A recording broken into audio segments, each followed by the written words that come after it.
Gəlir futbolda növbəti qaydaya nəzərə yetirir hörmətli müəllimlər, cərimə zərbəsinə. Toxuna. Cərimə zərbəsi. Cərimə zərbəsi oyunda qayda pozuntusu olduqda hakim tərəfindən bir növ təyin edilir. Yəni standart vəziyyət gedir bu. Cərimə zərbəsi oyunda qayda pozuntusu olduqda hakim tərəfindən təyin edilən standart vəziyyət. Top qayda pozuntusunun baş verdiyi yerdən oyuna daxil edilir. Yəni qayda pozuntusu. Təbii ki, öz cərimə meydançasında qaydanı pozmamısansa, onu vurğuladıq ki, öz cərimə meydançasında qaydanı pozsan 11 metrik cərimə zərbəsidir. Əgər öz cərimə meydançasından kənarda digər bütün harda olduğu meydançanın istənilən nöqtəsində, öz cərimə meydançasından təbii ki, başqa meydançanın istənilən nöqtəsində harda qaydanı pozsan, həmin o nöqtədən də cərimə zərbəsi təyin edilir. Cərimə zərbəsi hansı hallarda verilir? Yəni, rəqibə təhlükəli oyun epizodu yaratmaq, rəqibi itələməkdir, ayaqla vurmaq və yaxud da vurmaq cəhdidir, əllə oynamaq, yəni qapısından başqa, qapısı da harada əllə oynaya bilər? Öz cərimə meydançasının daxilində, qapısı da öz cərimə meydançasından kənarda əllə oynasa, təbii ki, o da cərimə zərbəsidir. Cərimə zərbəsi yerinə yetilən zaman, fikir verin, cərimə zərbəsini qırmızı formalı oyuncular yerinə yetilir. Mavi formalı oyuncularda topdan ən az 9 metr 15 santimetr aralıda durmalıdır. Cərimə zərbəsi yerinə yetilən topdan 9 metr 15 santimetr aralıda durmalılar. Burada canlı səth qurmağa icazə verilir, canlı divar yedirməlidir. Cərimə zərbəsindən birbaşa rəqib qapısına vurulan qol qeydə alınacaq. Yəni, cərimə zərbəsindən topu birbaşa rəqibin qapısına vururamsa, qol qeydə alınır. Cərimə zərbəsindən birbaşa topu öz qapıma vururamsa, artıq o biri komanda, yəni mavi formalı oyuncular gəlib mənim qapımdan küncdən zərbə yerinə yetirəcəklər. Rəqib qapısına vurulan qol qeydə alınacaq. Bilərəkdən topu əgər birbaşa öz qapıma vururamsa, rəqib komanda küncdən zərbə yerinə yetirəcək. Cərimə zərbəsindən oyundan kənar vəziyyət qeydə alınır. Cərimə zərbəsindən oyundan kənar vəziyyət qeydə alınır. Yəni, onu da vurğuladıq. Cərimə zərbəsindən birbaşa rəqib qapısına vurulan qoldur. Öz qapıma küncdən zərbədir. Cərimə zərbəsi öz cərimə meydançasından kənarda təbii ki, harda baş veribsə, öz cərimə meydançasından başqa, harda baş veribsə, həmin nöqtədən də cərimə zərbəsi yerinə yetirilsin. Cərimə zərbəsi haqqında tanış olduq, hörmətli müəllimlər. Keçək sərbəst zərbə nəzərə yetirək. Sərbəst zərbə cərimə zərbəsindən az da olsa fərqlənir. Sərbəst zərbə qayda pozuntusundan sonra təyin edilir. Yəni, burada da müəyyən qayda pozuntuları var ki, bu hallarda sərbəst zərbə təyin edilir və qolun hesablanması üçün mütləq başqa oyuncusu toxunmalıdır. Yəni, cərimə zərbəsindən birbaşa vurduq topu, ancaq sərbəst zərbədən mütləq başqa oyuncu toxunmalıdır. Hansı hallarda verilir? Offside, yəni oyundan kənar vəziyyətdə sərbəst zərbədir. Təhlükəli oyuna təmas olmadan, kontaktsız oyun epizodunda verilir. Kontakt varsa, oyun epizodunda yıxmaq, itələmək, tüpürmək falan.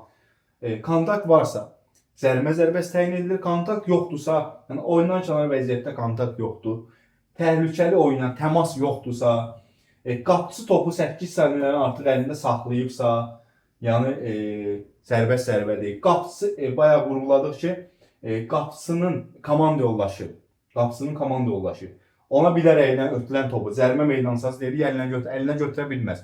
Həmin o əlinə götürürsə əgər, sərbəst zərbə təyin edilir. Sərbəst zərbədən də birbaşa rəqib qapısına vurulan top qeydə alınmır. Yəni, mütləq dedik ki, burada başqa bir oyuncu topa toxunmalıdır. Sərbəst zərbə hansı hallarda verilir? Bir də ona nəzərə yetirək. Oyundan kənar vəziyyət, kontaktsız oyun epizodu, qapıçı topu 8 saniyədən artıq əlində saxlasa əgər, bir də öz komanda yoldaşından qapıçıya ötülən topu ayaqla təbii ki, öz komanda yoldaşından qapıçıya ayaqla ötülən topu, qapıçı topu əlinə götürərsə cərimə meydançasında sərbəst zərbə təyin ediləcək. Sərbəst zərbədən əgər burada bir məqam var ki, meydançanın başqa yerində sərbəst zərbə baş veribsə, cərimə meydançası daxilində təbii ki, söhbət gedir. başqa yerində baş veribsə, rəqib oyunçular topdan 9 metr 15 santimetr aralı durmalıdır.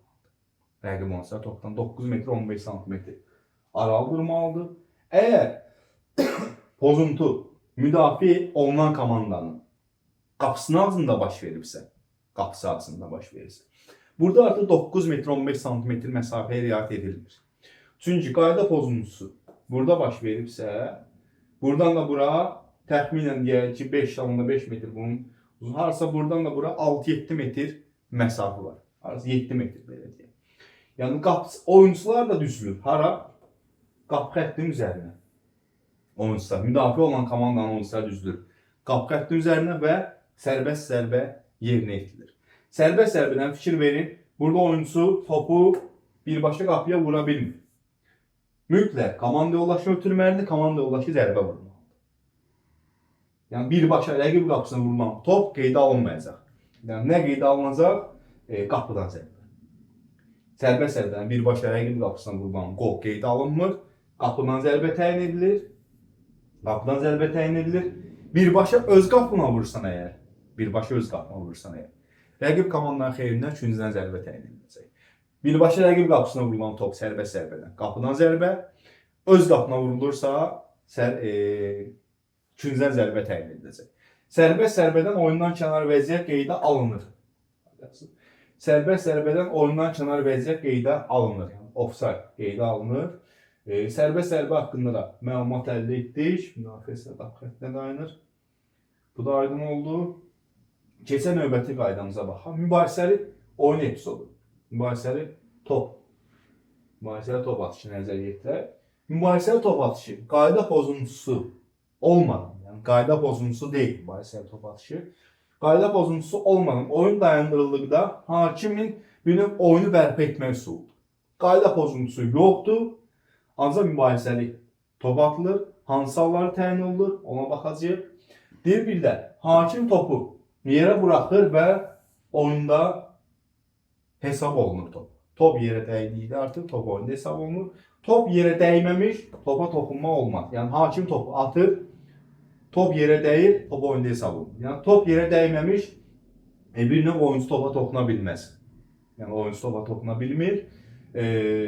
Əgər top yerə dəyməmiş oyuncu topa toxunsa, mübahisəli top atışı bir növ təkrarlanacaq. Hansı halları təyin edilir?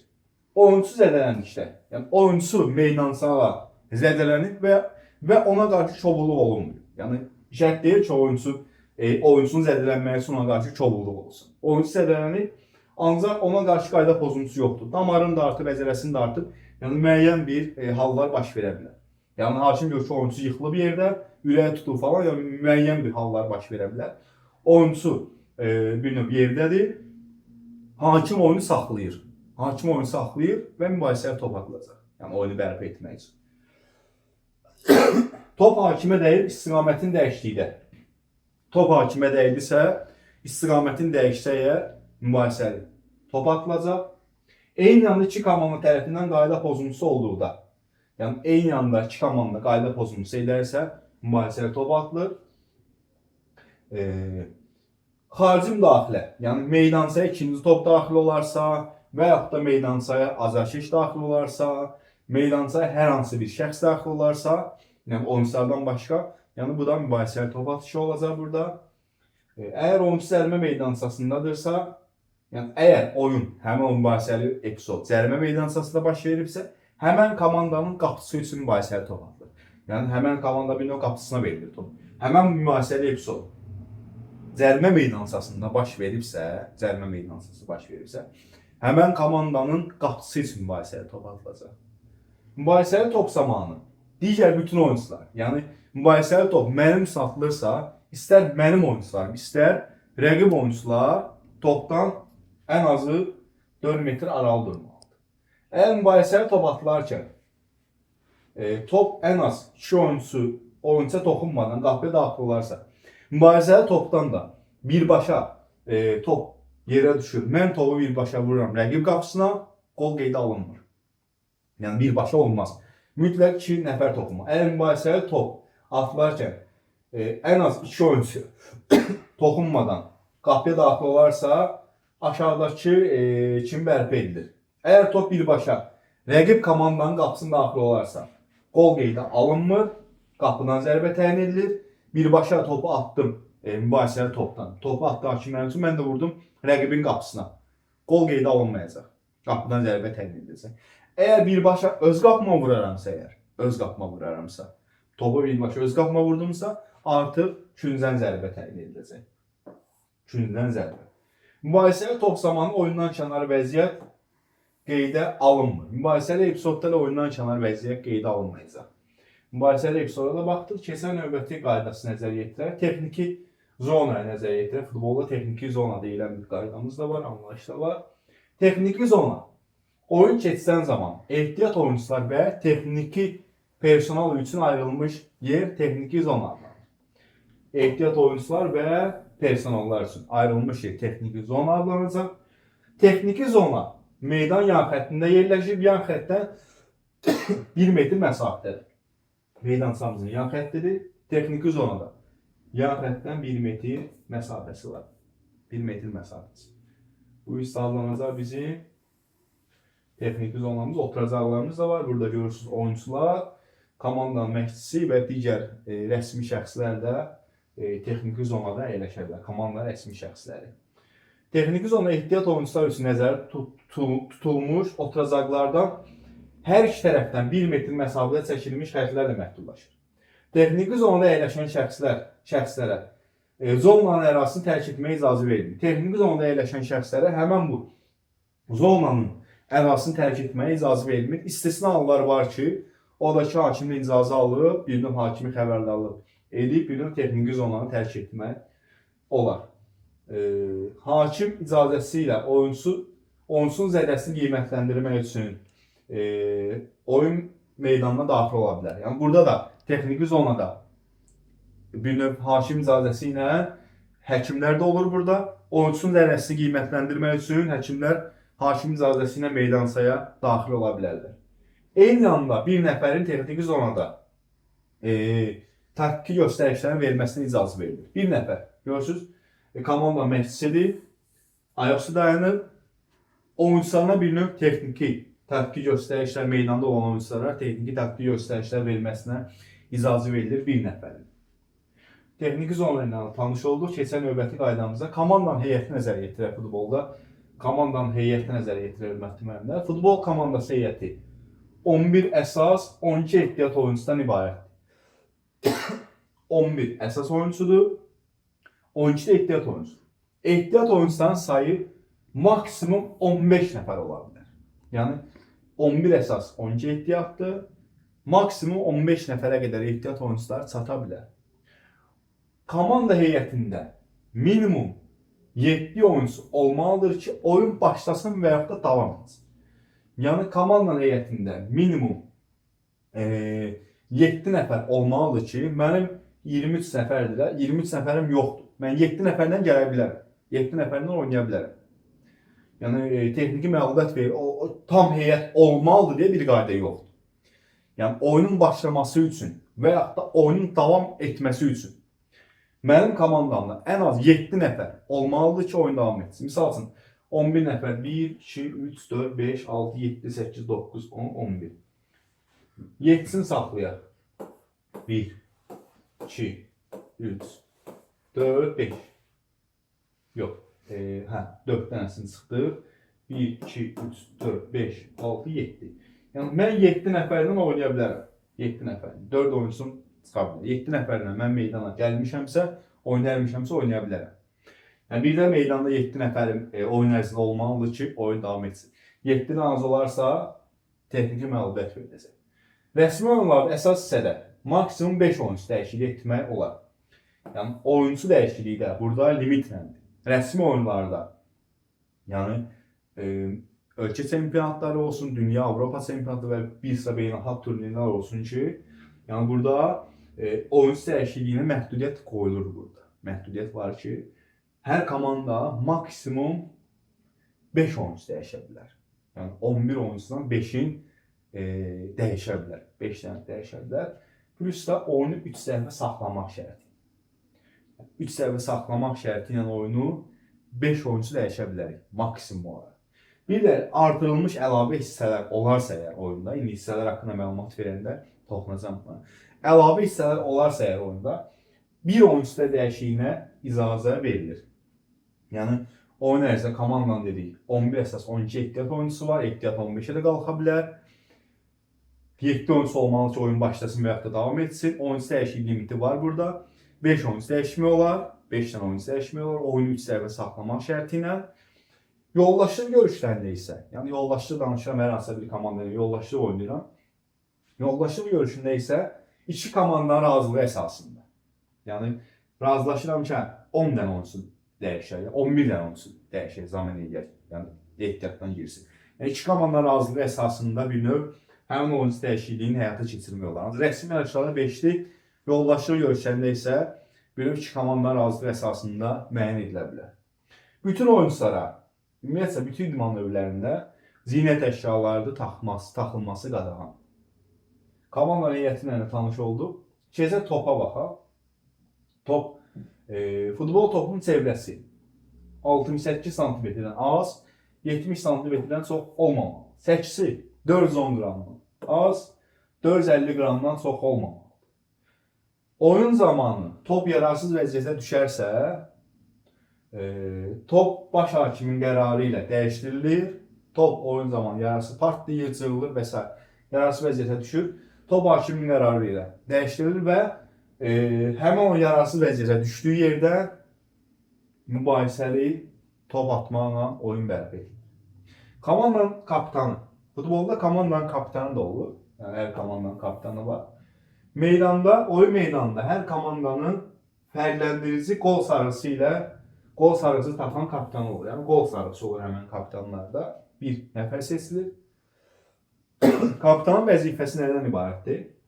Komandanı meydanda təşkil edir və ruhlandırır. Yəni komandanı bir növ ruhlandırır. Yəni bir növ meydanda olan məşqçi hesab edilir. Yəni meydanda olan komandanın məşqçisi kapitanıdır.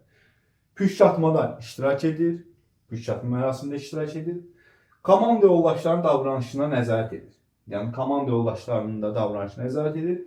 Bir də komandanın kapitanı hakimlə əlaqədə olan yeganə şəxsdir. Yəni digər oyuncular, meydan oyuncuları hakimlə əlaqədə ola bilmir meydanda.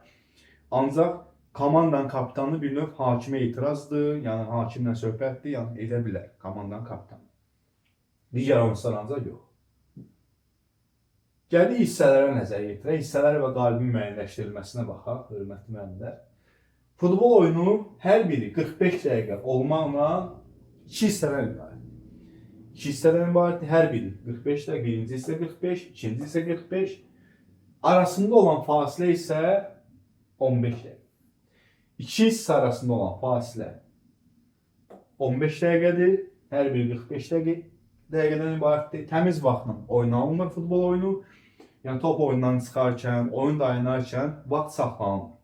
Onu bir növ baş hakim kompensasiya edir ki, salsın deyək, oyun ərzində birinci 45 dəqiqədə təxmin edir ki, hakim 3 dəqiqə oyun təxminən saxlanılır, 3 dəqiqə oyun yubanıb. Yəni onu 4-cü hakim bir növ tabloda hissənin sonunda, birinci hissənin sonunda tabloda göstərir ki, birinci hissənin əsas vaxtına 45 dəqiqə 3 dəqiqədə əlavə edilsin. Və yaxud da çox da ola bilər bu, heç hakim əlavə də etməyə bilər. Yəni müəyyən vaxt ola bilər. Yəni 20 dəqiqə də ola bilər, 30 dəqiqə də ola bilər. Yəni bu vaxt müəyyən bir növ baş hakim onu təyin edir. Yəni itmiş vaxtı bir növ bərpa etmək üçün. Deməli, rəqib qapısına daha çox qol vuran komanda qalib hesab olacaq. Yəni həmin bu hissələrdə 2 dənə 45 dəqiqəmiz var bizim. Həmin bu hissələrdə hər hansı komanda daha çox rəqib qapısına top vurdusa, həmən komanda qalib hesab olunacaq. Əsas hissələr zamanı hesab bərabərdirsə əgər, əsas hissədə 2 dənə 45 dəqiqə oynanıldı, həmən hissədə hesab bərabərdir. Misal üçün deyək, 0-0 fərqli bərabərlik olar. 1-1, 2-2, 3-3 fərqli bərabərlik ola bilər. Hesab bərabərdirsə əgər, bərabərə qala bilər. Yəni futbol oyunu bərabər bitə bilər.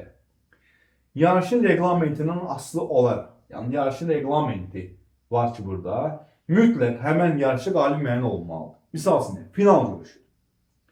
final görüşüdür. Final görüşündə iki komandadan biri qalib olmalıdır finalda. Yarım final olsun, misal üçün deyək, 4-1 olsun. Yəni burada hər iki komandadan biri qalib olmalıdır. Yəni reglament var burada. Reglamenti ölkə çempionatlarında falan, yəni bəzi turnirlər var ki, heç-hesə başa sata bilir oyun. Yəni 1-1, 0-0, yəni oyun bitdi, heç-hesə bitir. Ancaq elə o final görüşüdür. Final görüşüdür. Burada qalib mütləq müəyyən olunmalıdır. Əsas isə yəni 2:45 dəqiqədən sonra, 90 dəqiqədən sonra hesab fərz edək ki 1-1 oyun saxlandı, oyun bitdi, 90 dəqiqə bitdi. Əlavə 2 dənə 15 dəqiqə fasilə olur. 5 dəqiqəlik fasilədən sonra, 90 dəqiqə bitdikdən sonra 5 dəqiqəlik fasilə olur. 5 dəqiqəlik fasilədən sonra hər biri 15 dəqiqə olmaqla əlavə vaxt, yəni lazım olarsa, hər biri 15 dəqiqə olmaqla əlavə vaxt təyin edilir. Əlavə vaxt təyin edilir. Əlavə vaxtında arasında olan fasilə 15-15 dəqiqənin arasında olan fasilə 1 dəqiqədən az olmayaraq, yəni su içmək kimi, bir komanda yerlərini dəyişmək kimi bir fasilə verilir. Əlavə hissələr zamanı qalib müəyyən etmək üçün mümkün olmadısa, hər komanda 11 metrlik 5 dənə penaltı zərbəsi yerinə yetirəcək. Yəni əlavə hissələrdə də hesab dəyişmədi, yenə qollu hissəsi oldu və yaxud da 1-1, 2-2 və s. yəni müəyyən hissəlik baş verdi. Burada nə edib? Oyun bitir, oyun saxlanılır, əlavə hissələrdə bitdi, oyun saxlanılır. Hər komanda 5 dənə 11 metrik penaltı zərbəsi yerinə yetirəcək. Onun haqqında məlumat verəcəm indi. Futbol təmiz vaxtda oynanan idman oyunu deyil, vurğuladı. Bu səbəbdən də hissə ərzində itirilmiş vaxtı həmin hissənin sonunda əlavə edilir. Futbolda qalib komanda 3 xal, məğlub komanda 0, heç isə yəni bərabər qaldıqda isə 1 xal verilir. Yəni dedik ki, oyun heç isə bitərsə əgər, reqlamentin asılı olaraq, əlavə hissələrdə də qalib müəyyən olunması hər komanda 5 dənə 11 metrik cərimə zərbəsi təyin edəcək. İndi bunun haqqında sizə bir məlumat verim.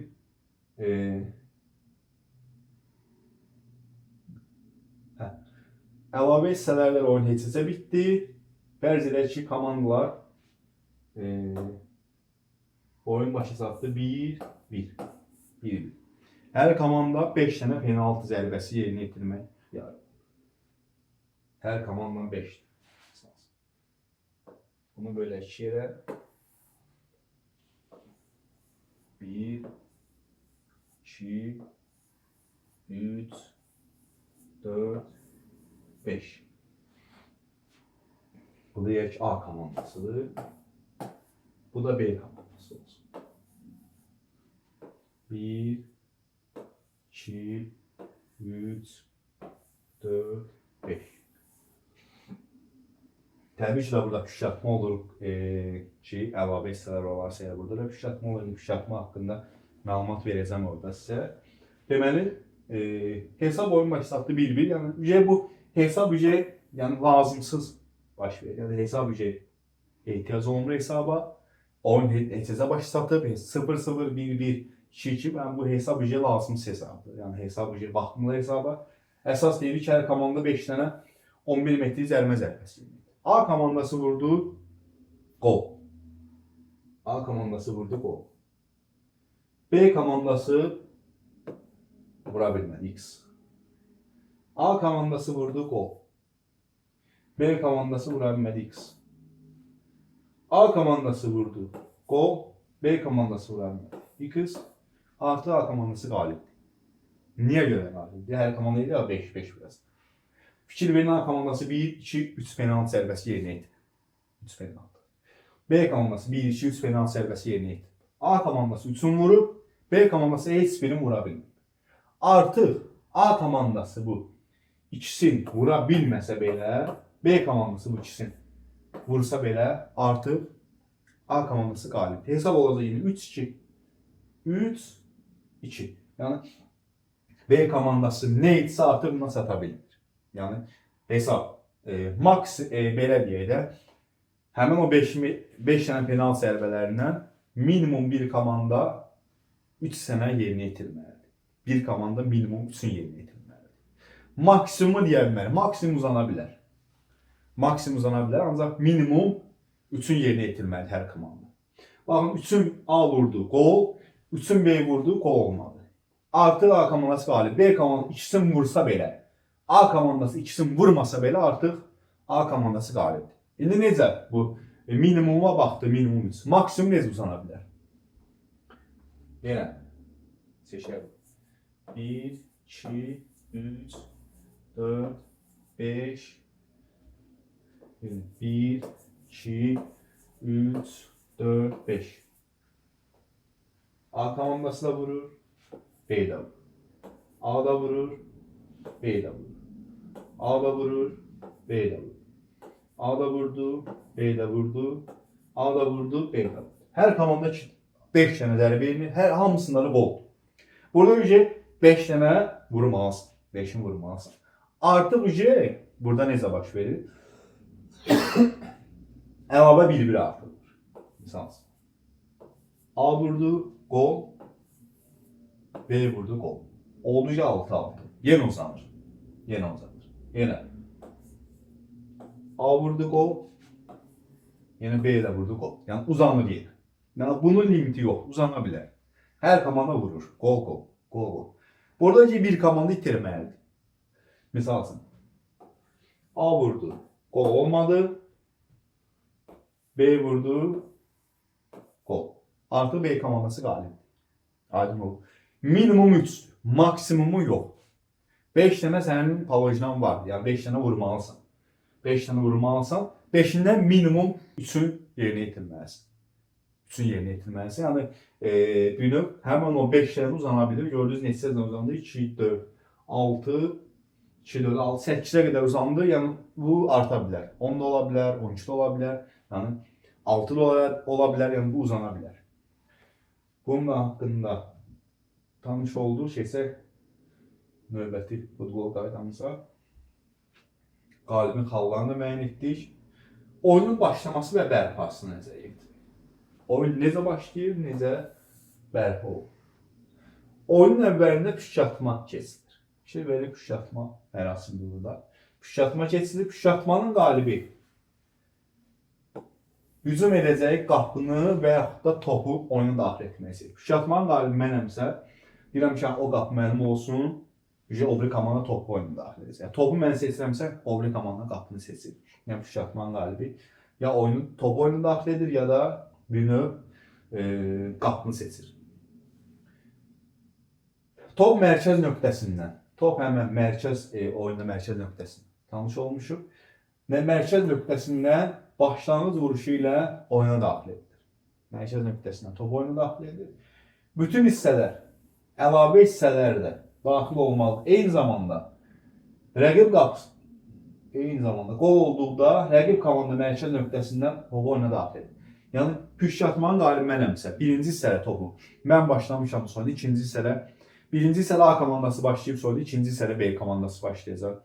Əlavə hissələr olarsa yenə püşkatma olur. Bir A komandası başlayır, bir B komandası. Bir də qol vurularkən.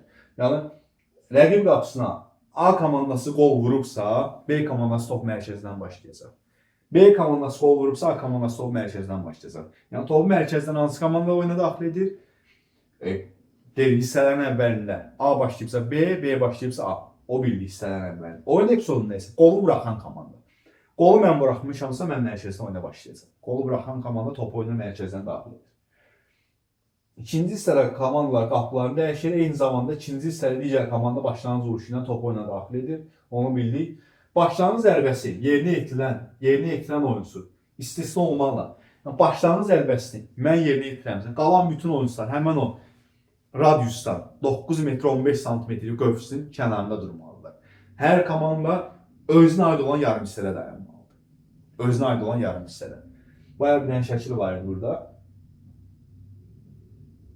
Baxın, başlanğıc zərbəsindən topu oyna, buradan daxil olunur. Başlanğıc zərbəsi istisna olmaqla qalan bütün oyuncular öz meydanında olmalıdır. Plus da bu yarım qövsün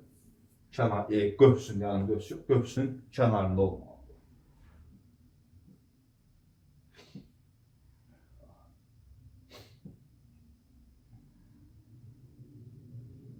9 metr. Hakim fitindən sonra top oyunda hesab edilir. Top oyunda hesab edilir, zərbə indirilir. Deməli, top aşağı şəkildə hərəkət etdiyi oyunda sayılır. Oyun mərkəzdən hissələrin əvvəli bir də qol vurularkən başlanılır. Başlanğıc zərbəsindən birbaşa rəqib qapısına mən topu vurmuşamsa, qol qeydə alınır. Əgər topu heç kimin toxunuşundan öz qapıma daxil olarsa əgər, üçüncüdən zərbə. Rəqib qapısına vurmuşamsa, qol öz qapıma daxil olubsa, üçüncüdən zərbə təyin olunacaq. Keçək növbəti qaydamıza kartlar haqqında məlumat verək. Futbolda kartlar. Deməli, futbolda hakim oyunçulara sarı və qırmızı kart göstərir. Sarı kart xəbərdarlıq, qırmızı kart isə oyuncu oyundan kənarlaşdırılır. Bir oyuncu 2 sarı kart alarsa, əlavə bir qırmızı kart göstərilir və oyundan kənarlaşdırılır. Yəni, oyuncuya sarı kart oyundan kənarlaşdırma deyil. Oyuncu sarı kartı alır və oyuna davam edir. Və bir də həmən oyun çovulluq edirsə, qaydanı pozursa, yəni həmən o sarı kart çərçivəsində qaydanı pozursa, hakim növbəti sarı kart göstərir və avtomatik qırmızı kart təyin olunur, oyuncu oyundan uzaqlaşır. Yəni bir oyuncuya bir kifayət xəbərdarlıq yox, rəsmi xəbərdarlıq sadəcə. Kifayət xəbərdarlıq sözləndir. Yəni mən oyuncu qaydanı pozub gedib oyuncuya deyirəm ki, sakit oyna, bir də belə davam etsə sən kart alacaqsan. Bu kifayət xəbərdarlıqdır. Bir də rəsmi xəbərdarlıq. Rəsmi xəbərdarlıq artıq isə kart. Mən oyuncuya bir dəfə sarı kart göstərirəm. Sarı kart göstərirəm, oyuncu sarı kart alır. Növbəti rəsmi xəbərdarlıq yenə sarı kartdır, avtomatik qırmızı kart və oyuncu oyundan kənarlaşır. Oyuncuya sarı kart aşağıdakı hallarda verilir. Rəqibə qarşı şovul oynamaq, məsuliyyətsiz oyun, hakimin qərarına etiraz etməkdir, qəsdən oyunu ləngitməkdir, vaxt udmaq istifadə edir, qapısını misal üçün topu ayağında saxlayır, topu oyuna daxil etmir. Yəni qapıdan zərbəni gec oyuna daxil edir, yəni oyunu bir növ yubadır, sarı kartdır. Oyuna icazəsiz daxil olmaq və meydanı tərk etməkdir. Dəfələrlə qayda pozmaq və s. Yəni bu hallarda hakim sarı kart təyin edir.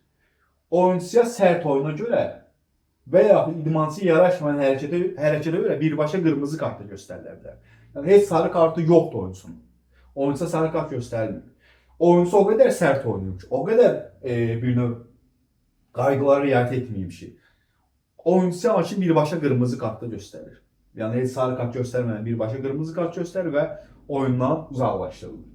Oyuncuya qırmızı kart aşağıdakı hallarda verilir. Aydın qol imkanı olan rəqibə qarşı qəsdən qayda pozmaq, çoğu təhlükəli və ya zoraki hərəkət etmək, rəqibə, hakimə və ya azarkeşə qarşı təhqiramiz və aqressiv davranış qəsdən əli ilə topu qapıya yönəltməkdir. Yəni qapıcı istisna olmalı və s. Yəni bu hallarda oyuncuya hakim qırmızı kart göstərir. Bir komandanın heyətində, yəni meydanda olan oyunculardan söhbət gedir. Komandanın heyətində meydanda 11 oyuncu olur. 11 oyuncudan 5 nəfəri qırmızı kart alarsa əgər, biri qırmızı kart aldı çıxdı. Onun yerinə heç kim girmir meydana. İkisi qırmızı kart aldı çıxdı. 3'ü, 4'ü, 5'incisi də qırmızı kart aldı çıxdısa, komandaya texniki məğlubiyyət veriləcək. Yəni 4 nəfər qırmızı kart aldı, oyun davam edir. Yəni 4 nəfərin yerinə kimsə girir meydana, yox, heç kim daxil olmur. Yəni qırmızı kart alan oyuncusu yerinə heç kim daxil olmur. Qırmızı kart aldı meydandan çıxdı. 11 nəfərlik olacaq, komanda 10 nəfərini oynayacaq. Bir də qırmızı kart aldı olacaq 9 nəfər. Üçüncüsü də qırmızı kart aldı olacaq 8 nəfər. Dördüncüsü qırmızı kart aldı olacaq 7 nəfər. Deyir 7'dən az oynamaq olmaz. 7'dən az desə də 6. 5-ci oyuncusa qırmızı kart aldı çıxdısa oyundan, komandaya texniki məğlubiyyət veriləcək. Komandanın əsas heyətinə, yəni meydan oyuncularına söhbət gedir ki, 5 oyuncu qırmızı kart alarsa oyun vaxtından əvvəl bitir və oyunun nəticəsindən asılı olmayaraq komandaya texniki məğlubiyyət verilir. 3-0. Növbəti qaydamızda oyundan kənar vəziyyətini nəzərə yetirək. Oyundan kənar vəziyyət deyil, bayaqdan həmən qaydaya toxunuruq, ancaq burada tam izahını verək oyundan kənar vəziyyət. Nə vaxt təyin olunur? Oyundan kənar vəziyyət. Futbolda oyundan kənar vəziyyət deyilən çox mühüm bir qayda var ki, oyundan kənar vəziyyət qayda pozuntusu sayılmır, ancaq həmən vəziyyətdə də oynamaq olmaz. Offside. Həmən vəziyyətdə oynamaq olmaz. Əgər futbolçu topu ötürərkən Komanda yoldaşını ötürərkən, əgər futbolçu topu komanda yoldaşına ötürərkən, yoldaşı ilə rəqib qapısı arasında təkcə rəqib qapısı qalıbsa, oyundan kənar vəziyyət yaranır. Əyan. Qapısı dayanıb burada. Biz də zərbə edirik. Biz hücum edən komanda qırmızı formalı, mavi formalı oyuncularda müdafiə olan komanda. Mən topu komanda yoldaşı, bax bu oyuncu ötürsən, burada öncə qapısı ilə kim qalıb? Təkcə bu. Mənim oyuncu. Burada öncə oyundan kənar vəziyyət qeydə alınacaq. Topu ötürən komanda yoldaşma oyundan kənar vəziyyətdir. Yəni, deməli, əgər futbolçu topu öz komanda yoldaşına ötürərkən, mən topu öz komanda yoldaşıma ötürərkən, yoldaşı ilə rəqib qapısı arasında, həmən ötürdüyüm yoldaşla, komanda yoldaşla, rəqib qapısı arasında, təkcə qapısı qalıbsa, rəqib qapısı arasında kim qalıb? Təkcə qapısı. Yoldaşımla bir də qapısı. Qalıbsa, onda oyundan kənara vəziyyət yaranır. Başqa sözlə, ön hücum xəttində mövqe seçərkən qarşısında qapısı da daxil olmalı, ən az bir oyuncusu olmalı. Yəni, oyundan kənara vəziyyət qeydə alınmaması üçün mənim bu komanda yoldaşım harada dayanmalıdır? Burada sarı xətt çəkilir. Mənim komanda yoldaşım dayanmalıdır. Bu xəttin ən az paralelində dayanmalıdır. Gövdəsi görürsünüz irəlidir. Ayağı xəttdə olsa da gövdəsi irəlidədir. Bax, burada dayanmalıdır ki, xəttdən sarı xətt çəkilir. Yəni, oyundan kənar vəziyyət olub-olmadığını müəyyən etmək üçün xətt çəkilir ki, həqiqətən oyundan kənar vəziyyət var və yaxud da yoxdur. Yəni, mənim oyuncum həmən bu xəttin, oyunda o xətti görmür təbii ki. Yəni, özü müəyyən etməlidir ki, mən oyundan kənar vəziyyətdə deyiləm. Yəni, özü kənarda dayanmalı, həmən bu xəttin kənarda dayanmalıdır ki, bu ötürən zaman bu mavi formalı komandanın oyuncularından kənarda dayansın. Ötürən zaman. Komanda yoldaşından topu ötürürsə, misal üçün, bu oyuncu oyundan kənar vəziyyətdə deyil. Niyə? Qapısı ilə bu oyuncunun arasında görür nə qədər rəqib komandanın oyuncusu var. Bir nəfər olsa kifayət edir. Bir nəfər rəqib komandanın oyuncusu olsa burada kifayət edir ki, oyundan kənar vəziyyət qeydə alınmasın. Bunu ötürürsə oyundan kənar vəziyyət deyil. Yəni, qapısı ilə bunun arasında rəqib oyuncular var. Öz oyuncusu olsa ya, rəqib qapısı ilə bu komanda yoldaşının arasında bu rəqib oyuncular yox, öz oyuncusu olsa oyundan kənar vəziyyətdir. Rəqib komandanın oyuncusu olmalı mütləq orada. Rəqib komandanın oyuncusu. Deməli, şəkildə görünən vəziyyət komandanın meydanın özünə aid olan hissəsində baş verərsə, oyundan kənar vəziyyət qeydə alınır. Həmən bu şəkildə gördüyümüz vəziyyət meydançı iki hissəyə bölünür də, yarım sahə, yarım sahə. Meydançı özünə aid komanda hissəsində baş verərsə, oyundan kənar vəziyyət qeydə alınmayacaq.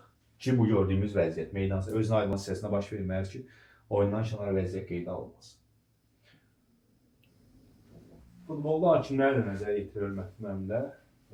Futbolda hakimlər 4 meydan hakimi olur, 2 də var hakimi. Ümumilikdə futbolda oyunun 6 hakim idarə edir. Bir baş hakimi olur, baş hakimdir. 2 köməkçi hakimi olur, əllərində bayraq olur bu həmən hakimlərin. Köməkçi hakim olur. Bir də 4-cü hakim olur ki, bu da bir növ nəyi göstərir? Oyuncu dəyişikliyi tabloda göstərir.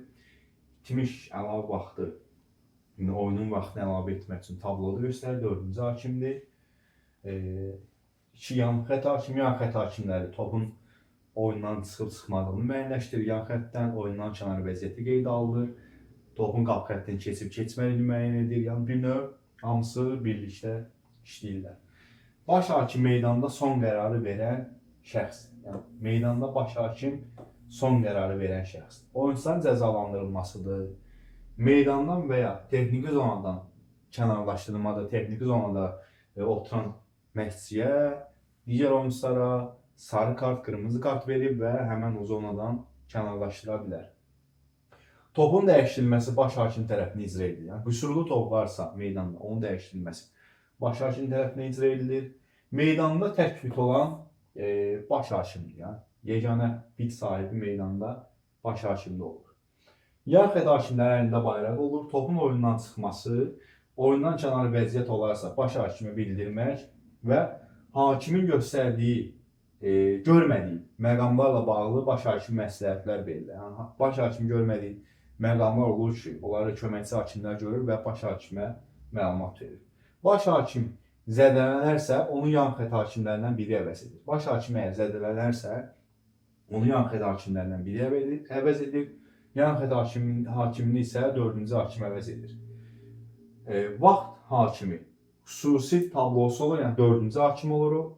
Oyunçu dəyişikliyi itmiş vaxtı hissə əlavə edir və sair bir növ göstərişlər verir 4-cü hakim. Video köməkçi var hakimləri var ki, video var hakimləri monitorda baxırlar oyunun nəzarətinə. Video var hakim, video köməkçi hakim futbolu daha ədalətli etmək üçün nəzərdə tutulur. Yəni video var hakimləri futbolu daha ədalətli etmək üçün nəzərdə tutulur ki, hakimin görmədiyi məqamlardır. Yəni bu video, yəni hər məqama video hakimlər müdaxilə etmir. Müəyyən məqamlar var ki, onlara baxacaq indi. Deməli, oyunun axarını pozmadan, yəni video var hakim oyunun axarını pozmadan səhvləri minimuma indirməli və yalnız 4 oyun vəziyyətində buraxılmış aydın və açıq aşkar səhvlər zamanı müdaxilə etməlidir. Yəni, hakim tərəfindən buraxılmış səhvlər zamanı müdaxilə etməlidir. Hansı vəziyyətdir? Qolun qeydə alınıb-alınmaması, yəni qol top qap xəttini tam keçib və yaxud da keçməyib, yəni qol qaydalar çərçivəsində vurulub və yaxud da vurulmayıb, ona baxmalıdır hakim.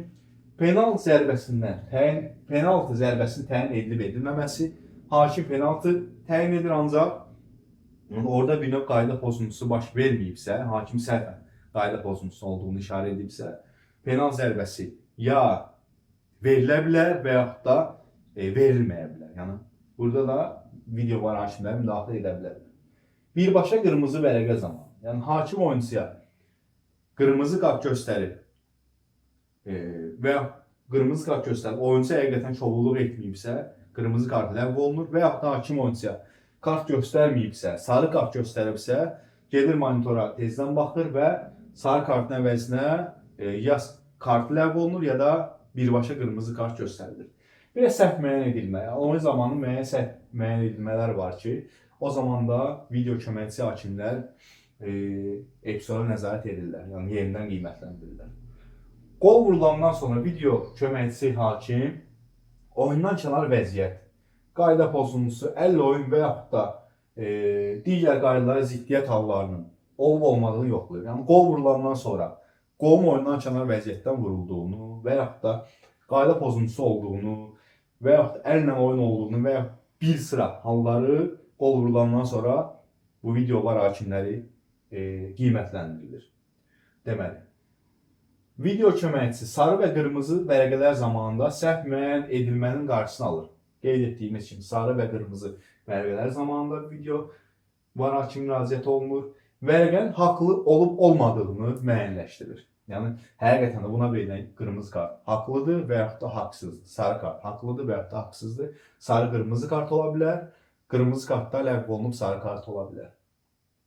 O cümlədən hakim nəzər nöqtəsindən kənarda baş verdiyi qeyri-idman hərəkətini təsbit edilir və ona məlumat verilir. Təyin edilən, həmçinin təyin edilməyən, yəni 11 metrlik zərbələr haqqında məlumat verilir. Təyin edilən və yaxud da edilməyən mümkün 11 metrlik epizodlar zamanı video hakim qərarın doğru olub-olmadığını təhlil edir. Video köməkçi hakim vəziyyətləri kamera siqnalı ilə təhlil edir və baş hakimi ötürür. Deməli, baş hakimin 3 seçimi var. Hansı seçimlərdir? Verdiyi qərarı qüvvədə saxlaya bilər.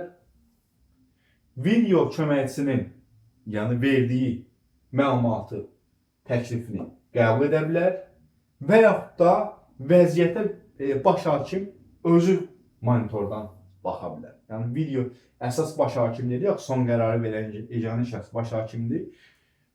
Baş hakim həmin o video köməkçisinin hakiminin verdiyi qərarı, yəni öz qərarını qüvvədə saxlaya bilər və yaxud da video köməkçisinin təklifini qəbul edə bilər və yaxud da həmin o vəziyyətə monitorda özü yenidən baxa bilər. Hakimlər haqqında da məlumat əldə etdik. Deməli, futbol haqqında bu qədər hörmətli müəllimlər. Növbəti dərslərdə görüşərik. Sağ olun.